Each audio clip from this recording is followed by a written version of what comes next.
All right, we are now being joined by Kiefer Crosbie. What's up, Kiefer, everybody? you already told us how you're feeling. You're feeling hungry. What is the hunger? You trying to get back in the win column, trying to compete again? I was talking about pizza. I'm fucking starving. Yeah, no, I am trying to get back in the win column. The last fight wasn't a loss. It was a no contest, in my opinion. I didn't lose that fight. So, I mean, I haven't really been beaten in a professional fight. So I'm just looking forward to winning again, to be honest. Hopefully, don't get any little cuts that the doctor is going to stop this time. But this time, I'm not going to get touched. I don't think so. I'm looking forward to just getting in there and getting the job done, yeah. And you're repping your home country there, but I know you did most of your camp here in the United States, right? Can you talk about that move? No, I didn't. I came here only 2 weeks ago, to be honest. I went to Connor's fight and then I floated up to Kansas to my friend James Gallagher and then did a bit of training with James Krause and his boys up in Glory. It was a great gym, great people, and yeah, no, but I don't do camps per se, you know what I mean? I just do a bit of training. And then when I organise a fight, I ramp it up. But majority of me training is in Ireland, to be honest. I've been training, for years in Ireland, and the past 8 months in Ireland. I'm only here 2 weeks, so majority of the camp has been in Ireland. Gotcha. And those 2 weeks that you were here, though, is that a tough mental adjustment to be away from home and kind of be, in a different place with different people, stuff like that? Yeah, kind of. Like, do you know what I mean? Obviously, I have a girlfriend and kids at home, and I'm missing them terrible. Do you know what I mean? But I'm in military mode at the minute. You know what I mean? I've been looking up a lot of like documentaries on the military and soldiers and how they go abroad and fight wars on end. And when you see these videos of soldiers coming back into the airport, you know what I mean? They see their kids for the first time in fucking a year and a half. You know what I mean? 12 months after fighting wars, it's crazy to look at that, you know what I mean? And we're lucky that we don't have to do that, you know what I mean? That's intense. They're going halfway across the world and they're in the trenches fighting actual wars and leaving their family at home, but they're fighting them wars for their family. And I feel like I'm doing the same over here. I had to come off to America early, focus on myself, be selfish, you know what I mean? And just knuckle down, and nothing else matters other than the gym and my rest. And that's what that's the frame of mind I kind of tapped into for the past few weeks, to be honest. You know what I mean? I put the head down. Nothing else matters but this fight. I got into focus mode. I had to make them sacrifices, and I feel like this is the best version of me because at home and there's fucking babies hanging out, yeah, and you know what I mean? Yeah, doing things with the kids. It's great, but it's energy consuming. You know what I mean? So for the past 3 weeks or so, I've literally just been selfish, you know what I mean? I've just been going to the gym, going home and resting, napping, fucking nap. I haven't had a nap ever in my life, you know what I mean? I don't know myself now, having all these naps and getting good night's sleeps and waking up the next day feeling energized to go back to the gym, training, you know what I mean? And I think you'll see a big difference on Saturday night. I'm well primed and rested and ready to fight. Hey, Kiefer, right here. This might be a bit of an odd question, but is there a particular difference between fighting in front of an American crowd compared to a European one? No, I don't care, to be honest. You can put me in a bleeding car park and I'll fight. You know what I mean? I don't care. It only really matters to the fans, I think. You know what I mean? When they're like, there's no crowd in the world like an Irish crowd. You know what I mean? And if you can fight in there, you can fight anywhere. That's the mecca in my eyes of fighting. You know what I mean? When you go into the Tree Arena on fight night and it's packed out and we're fighting on the card, there's nothing like it. So I am like, this is great. I was only talking to someone a minute ago about the Forum Arena. It's such an iconic arena. I was only looking at The Last Dance the other night with Michael Jordan. And through the documentary, the Forum came on it, and he was playing the LA Lakers in like a big final of a basketball game. And I was like, fuck, it just hit me. I was like, I'm fighting here in 4 days. That's mad, you know what I mean? So it's an iconic arena, and I'm very proud that I'm actually getting out to come out here and represent my country and fight in such an iconic place. And there's going to be 18,000 people, and it's going to be mental, but at the end of the day, when you step into that cage, I don't give a shit who's outside that cage. My only concern is the man in front of me, and it doesn't really matter. It's all just noise at the end of the day, and noise doesn't come into competition. Do you know what I mean? Outside noise is just outside noise. I am booing, cheering, supporting, doesn't matter. You know what I mean? My goal is to win a fight. And there's only one man that I'm interested in beating. That's the man in front of me. I don't care about anyone else outside that cage, you know what I mean? Until afterwards, and then I can party with everyone. But for the 15 minutes, it's going to be focused on him, and that's it. So it doesn't really matter where it is, you know what I mean? When you're up against a veteran like Georgie, where do you even begin in terms of like studying his game, watching the tape and everything? Because there's obviously a lot of footage out there on him already. Haven't watched one bit of footage. I haven't watched any, to be honest. What do your coaches let you know about him? They just focus on me. They know me too well. I've been in this situation so many times that I've had pullouts, I've had changes of opponents, I've had last minute pullouts, I've weighed in and then the opponent has changed. I've been here, so I've realised over my experience on my career that like anything can happen. You know what I mean? He could pull out today, and then what? I'm at studying him for fucking 10 weeks and focused on him, and sparring partners were to replicate him, and now I'm fighting a 6'2" southpaw Thai boxer or something. I don't give a shit, to be honest. You know what I mean? He can do whatever he wants to do. I'm focused on me, and that's it. And I believe that's all it is self-defense. If I'm walking down the street and someone attacks me, I'm not gonna say, wait, hold on, are you a black belt in jiu-jitsu, or are you southpaw? Can you give me a few minutes to study a tape? No, I'm going to fight. I'm going to defend myself. I'm going to knock him out. So that's my mentality going into these fights. Do you know what I'm saying? And I carry that with pride. I think people get too caught up in the opponent and this and that. The only thing that like stands out in my mind is people keep saying his experience, and he's had so many fights, and the more experience equals the more damage. You know what I mean? I'm fresh. I've never been hit. I've been hit a little bit. I've never been hurt per se. I've never been knocked out in the gym or in a fight. I'm coming in here fresh as a daisy, ready to go. I don't give a fuck who it is, to be honest. Finally, for me, very important question. What kind of pizza are you looking forward to eating after the All fight? of the pizza.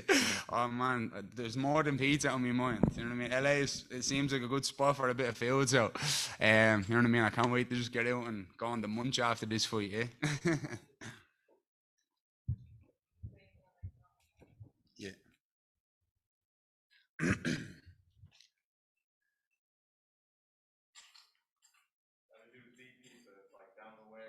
Oh yeah, Z pizza. Nice. I'm dying for a bit of grub, yeah. Don't So get I've me been hungry. I've been asking all the fighters their opinion about the big sports news right now is Simone Biles withdrawing from the Olympics due to mental health issues. I'm not sure if you heard about it or if you have any thoughts on that or if you've ever experienced that kind of issue yourself. I hope she's okay, and everyone should too. I think it's ridiculous how just because somebody has a name for themselves that people think they can slander somebody or put them on blast like that. It's ridiculous, and people should have a little bit more compassion, especially for people in this sport. I don't think people even fucking realize how difficult it is to get into the position she's in or the position we're in. And if you have mental health issues and people actually have, you know what I mean, what's in them to go on to the likes of social media and slander somebody and put them down and say negative things, well, fuck them people. Do you know what I mean? That's ridiculous. And that goes across the board, not just for her, but anyone in that situation. Mental health should be taken serious. And it should be nearly a thing that, if you write something negative about someone's mental health issues online, you should be banned completely. Your device should be shut down. You know what I mean? But fuck them people. Do you know what I mean? They're not nice people. They're not real people. They're just fucking, they have more problems than you have, you know what I mean? Writing shit like that. So I hope she's okay, and anyone mental health issues, you know what I mean? I hope they're okay. And it's hard. Listen, sport's hard. And when you get to the highest level, you don't even realize how difficult it is. Do you get me? So, I mean, it's a weird one, yeah? We live in a weird time with all this social media shit. People think that what they say is so important and relevant. It's not, you know what I mean? It's just ridiculous, man. I hate seeing shit like that, but it is what it is, I suppose. Nothing you can do. Thank you. With a crowd of about 18,000 people here in Los Angeles, California, how do you feel that changes the energy and pace of this fight? It won't change the fight whatsoever, but it's gonna be nice to actually, like, I mean, look, the year we're at the having, yeah, with this corona shit, you know what I mean? It's been crazy, and a few months ago we couldn't even like walk into a supermarket without people not being, wanting to touch you and shit. And now it's gonna be 18,000 people drunk, having fun, buzzing. You know what I mean? So from that to this is crazy. And I mean, like, I'm in America now where things are a little bit more loose and relaxed. Back in my hometown, my country of Ireland, shit has gone crazy again. You know what I mean? The government, you can't walk indoors now without a vaccine passport and all this bullshit. And again, I think that's ridiculous. All of this stuff is ridiculous. You should give people a choice in the matter. Do you know what I mean? Our eyes are open. You shouldn't be forced to take no vaccine or anything like this. If you want to take it, you take it. That's fine. But if you don't, that's fine also. Open the place back up. Let's get back to normality. An actual bit of normality would be nice. Do you know what I mean? Open shit back up. This is ridiculous at this stage. It's like, I mean, I'm literally about to fight in front of 18,000 people. And then I have to go back to Ireland and I can't go to a restaurant with my family. You know what I'm saying? I have to sit outdoors where Ireland's fucking raining and shit. It's just ridiculous, man. The government in our country is corrupt, and it's not even a government. It's like a fucking organization. It's like a business, and they're running it into the ground. And it's a shame, to be honest, because I love my country. Yeah, I love Ireland with all my heart, and it's a shame to see how it's going. And hopefully it can be resolved, and we'll get back to normality and get this shit behind us. Do you know what I mean? Because it's getting dragged out now to bits. Hey, you say you stay ready. You said you don't have a fight camp really.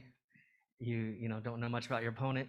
Is that why you're able to beat people in so many different ways? You have elbows, you have punches, I mean submissions. Yeah. Is that why you're able to just change it up on the spot instead of being tunnel vision on sort of a game plan? Yeah, like, I mean, yeah, in my opinion, you have to be. You know what I mean? This is not like, you know, the back in the day where you're just a Brazilian Jiu-Jitsu black belt and that's it. You know what I mean? You go in there and that's your antidote to that. You know, try take them down, try break their arm. That's it. You know, you have to be well versed in all of the skills. You can't just go in here and be a one-trick pony. You know what I mean? I'm not a kickboxer. I'm not a grappler. I'm not a wrestler. I'm a mixed martial artist, and I pride myself in that. And the work I put in is serious. You know what I mean? And I pride myself in that also. I'm a student of the game forever. I've been studying for years and I've been practicing for years. And I mean, I'm asked the most amount of questions in the room when I'm in the room. I'm there early, I leave late. I'm always looking for hard rounds, you know, I'm always trying to just get better and better at everything. So when you're put in a situation in a fight, I mean, you have to be able to fight everywhere. You can't just fight one place. So as I said, it's basically a matter of practicing self-defense under the bright lights. You know, we call it a fight, but it's just basically martial arts to me. And I believe that I've ticked all the boxes. I know how to fight everywhere, and that's the way I did. As I said, like, it's no offense to any of my opponents. I just don't care, to be honest. I really don't. I think people get too focused on the opponent, and really they should put all the focus on themselves. You know what I mean? And that's just my mindset. Maybe I'm wrong. Maybe I'm right. I don't know. But I haven't been beaten in a professional bout yet, so I must be doing something right. For those American fans that are not familiar just yet with you and your work, what do you want to show the American audience about the kind of fighter that you are? Excellent martial arts. That's what I want to, I want to go down in history as one of the best fighters of all time. You know what I mean? Someone asked me about belts and shit like that. I don't give a shit about belts or anything like that. That's all, diamonds and noise and show. I don't care. I just want to be one of the best. 50 years from now, I want people to be looking back at my fights being like, he was one of the best. I find myself looking at, Muhammad Ali highlights on YouTube, and you know what I mean? Like, I was looking at Pernell Whitaker the other day on YouTube, and I was looking at all these old school fighters, and I'm still in awe of how great they were. Do you know what I mean? I was looking at Prince Nazim Hamed, remember him? You know what I mean? Roy Jones, I was looking at all these crazy highlights and just being like, wow, that's forever. And I don't know how many wins and losses they've had. I don't know how many belts they won. I don't care about all that. I just want to watch excellent fighting. You know what I mean? And when I watch it, I'm like, wow, they are like some of the best fighters of all time. And I look at Royce Gracie, you know what I mean? In the first UFC, I look at that and I'm like, fuck, that's forever. Do you know what I mean? No one knows what his record is or cares. It doesn't matter what his record is. You look at that and you're just fucking in awe of what he's done and how he's done it. And you know what I mean? The fights, and that's my mindset in this. You know what I mean? I want to just keep competing, keep fighting, rack them all up, because at the end of the day, it's not going to last forever. You know what I mean? It's going to be over one day for all of us. You know what I mean? Life is short, so you have to just go out there and do it and put the work in. And hopefully when I'm retired and I'm old and I'm fat and I'm fucking sitting there with my feet up, I can be actually happy that I've done what I said I wanted to do and be one of the best fighters. You know what I mean? Definitely one of the most exciting. I'm only 10 fights in and I'm one of the most exciting fighters already. I'm only 10 fights in. This bloke has 4 times the amount of fights than I have, and I'm a bigger name than he is, and I'm far more exciting than anyone. You know what I mean? So, and I'm only 10 fights in, so I just want to triple that, nearly more. You know what I mean? Just keep racking them up. And just keep going out there and performing excellent martial arts. Yeah. Thank you. You're welcome.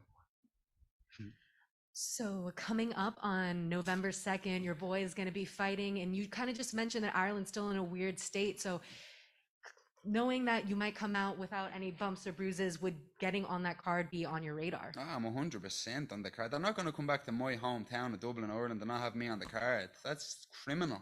Do you know what I mean? That's not even a question. Not even going to ask me that. I'll be there fighting somebody, whether it's in the cage or outside the cage. I'll be there fighting. I can guarantee that. And out of all the gyms you could have gone to, what attracted to going to James Krause in Kansas? My friend James Gallar's been training out there for a while now. He came here about maybe a year ago, and all this COVID shit happened in Ireland. And he's been asking me to come out, and I was gonna go, way sooner. It was just again visa issues and all that kind of stuff. And again, I trust James. You know what I mean? I trust his input, and he's been telling me, like, trust me, come out here. There's some great bodies, great people. James Krause is a great guy, and obviously I'm a fan of James Krause. Before I met him, I seen his fights in the UFC, and I seen him in the corner, and I was like, wow, he's a really good coach. You know what I mean? And as soon as I met him, we started training. It was like I just knew him forever. Do you know what I mean? It was like we just literally trained the first day we met, and we done like 5-5s, grappling and stuff, and he held pads for me, gave me some good advice, and I was like, wow, he's just a good person, he's a good man, and he's a great martial artist. We just hit it off, and he took me into the gym, introduced me to his team, and they were all so humble as well. Humble killers, that's what I was calling them. Do you know what I mean? They're all so nice, very helpful, but they're fucking killers as well. And I learned a lot, to be honest, and it was nice to do that. You know what I mean? Before the fight, I know people were like, oh, it's a bit bogey going to a new gym a couple of weeks before a fight, but to be honest, fighting is basically like, if you look at it from an outside perspective, it's like, I don't know my opponent, and we've never trained together before, and here we are now live fighting each other, and we're just trying to figure each other out in the moment with dire consequences. He's trying to either knock me out, take me down, submit me, and I'm trying to do the same, but we don't know what we're going to throw at each other, so we're trying to figure it out. And when you go to a new gym and you have all these new people, well, that's exactly what it is. They don't know what I'm going to do. I don't know what they're going to. I don't even know if he's a wrestler, if he's going to be a southpaw, but you have to figure it out on the spot. And it was refreshing to do that, training with new people that are at a high level. Do you know what I mean? So it was nice, because normally you get into a routine with your teammates in the gym that know you inside out. And me and James have been training, say, together 9 years. You know what I mean? So when we roll, it's kind of like he knows my go-tos, I know his go-tos. We know each other. They can kind of cancel each other out a little bit. I have to watch out for certain things. I know what he's going to try to do. Likewise, in a new gym, you don't know. You have to be on the ball. You have to be switched on. You have to be ready for anything. And that's what a fight is. So it was nice to do that. You know what I mean? So I got great training out there, yeah. And one of the fighters from there is Tim Elliott, who recently grappled with Patchy Mix at High Rollers. It's this cannabis-infused tournament. I don't know if that's something that you and your homeboys would ever want to visit or maybe even participate in. We were there. That's where I met James Krause. So the day before that match, we actually met in the High Rollers gym, and we trained there. But I'd love to do that, yeah. Smoke a few blunts and then smoke a few fouls. That'd be nice, yeah. And they pay you to do that as well, grappling, right? They did, no? Yeah, they pay a pound a week, that's even better. How you doing, man? Just want to get your take on the main event, Pitbull versus McKee. How do you see that fight playing out? Yeah, good fight, yeah. Long time coming. I don't know, to be honest. It's one of them fights, I don't know. I'm normally very like, it can go either way. I don't know. I can see a 5-rounder, to be honest. I can see a 5-rounder and it being close, and I can go either way. That's the way I see it, yeah. Which Nazim Hamed fight did you end up watching? Just the highlights, I was watching all of them. It was like a highlight of like all fights throughout the years, you know what I mean? Him, like, he had a mad career, he's mad, you know what I mean? Like when you watch, you forget nearly sometimes how good he was, you're like, fucking the footwork on him and the elusiveness, and how he was just so confident in these fights, and how he just knocked people out with shots that you shouldn't be able to knock people out with, you know what I mean? It's just, he's very impressive, yeah. I remember I was a fan of him when I was a little kid, and then again you move on, and years later you forget nearly to look back. Pernell Whitaker, same thing. People don't even know who he is when you talk about boxing. When you go back and watch him, he was before Floyd and all this kind of stuff about the defensive boxing and his head movement and his footwork and his traps and his counter punches. And when you watch that, you're like, wow, man, he's under the radar. People don't even know his name, but he's so good. There's so many people like that, you know what I mean, that interest me. And again, as I said, I want to cement my name as one of the best. Do you know what I'm saying? I want people to look back in years to come and be like, study me. Do you know what I mean? Like, wow, he was impressive. That's excellent martial arts. Do you know what I mean? Yeah. Well, you mentioned Pernell and Nazim. They're both very like kind of fluid. You know, a lot of hip movement, a lot of footwork. Do you mimic your style like that yourself, or is that, I mean, you're just a fan of that style? Yeah, no, I'm just a fan of all styles. To be honest, I try to take something from everything. Do you know what I mean? Any style. Like obviously, I grew up on Tyson. Tyson's like my idol. Do you know what I mean? When I was a kid, and he was the number one person for me, and still is. To be honest, I just love Mike Tyson. Do you know what I mean? He's a great fighter, and true. When I was a kid growing up watching him, it was just like we were all in awe. Do you know what I mean? Of watching his fights, you'd never not be jaw dropped when you're watching him because you just know. It's like throwing a bleeding human into a lion's den and just like, right, this is going to be mental. You know what I mean? It's going to be crazy. And that was my favorite thing about watching him, just the excitement. And even now you watch his old highlights, it's like hard to believe how he just like walked through people. You know what I mean? At a high level. Like the Trevor Berbick fight, you watch that fight and you're just like, shit. Like Trevor Berbick was the champion. Mike Tyson was, 19 and went in and just dismantled him in one round. It was like, it's hard to believe nearly, do you know what I mean, that he done that. And I always envision myself being like that, you know what I mean? Like a destroyer nearly in a fight, you know what I mean? Just going in there and this is a fight. This isn't playing here. You know, I'm going in here to kill and this is it. It's me or him. Do or die, you know what I mean? It's kill or be killed. And I love that mentality that he had. And obviously his elusiveness for heavyweight and all of that. I take something from everything. You know what I mean? I'm just a fan of fighting in general and martial arts, and I try just watch everything and study everything and take a bit of inspiration from everyone. You know what I mean? So.